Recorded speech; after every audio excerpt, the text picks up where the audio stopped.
You've just had meetings with President Obama. What was the most important issue that you discussed? I know President Obama discussed many things, including the issue of a joint fight against terrorism. It was a Nigerian youth who tried to set himself and set a plane on fire over the United States. Of course, that's an unfortunate incident, but I know you know more than me, because when that issue came up, it was a global issue, and everybody traced the history of the young man.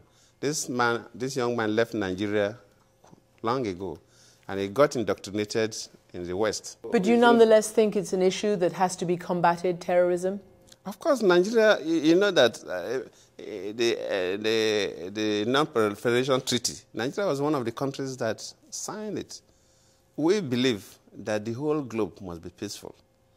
We cannot associate, cannot encourage that. Nigerians are not terrorists. We know the problems as African leader. We are suffering from the use of small arms and light weapons.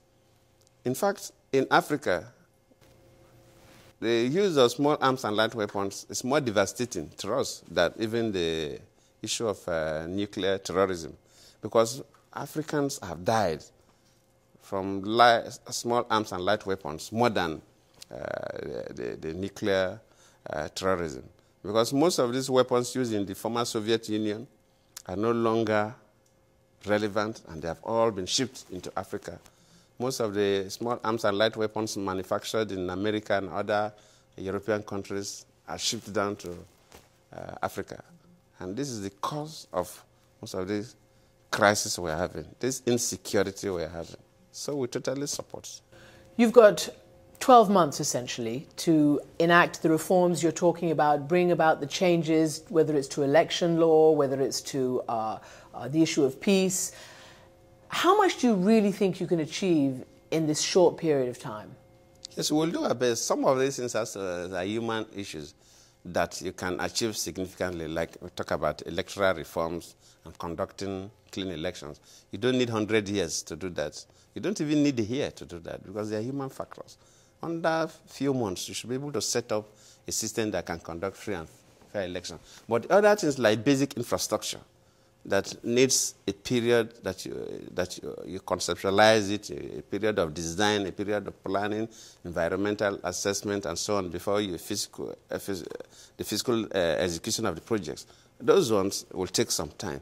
But still, people will see that you've set up a clear roadmap.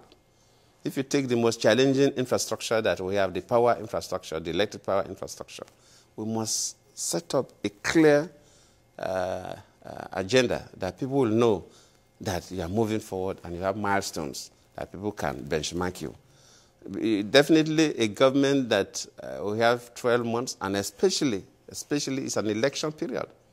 You know, immediately after elections, government's activities tend to slow down because of course, there are key politicians that are in government. So we have that kind of a challenge. So we don't really even have 12 months. We can't even claim to have 12 months. But what we promise is that within the shortest possible time, we'll take certain things. We cannot take everything. We take the things that we believe we can leave some footprints. But most importantly, for Nigerians to see that we are serious and we are committed.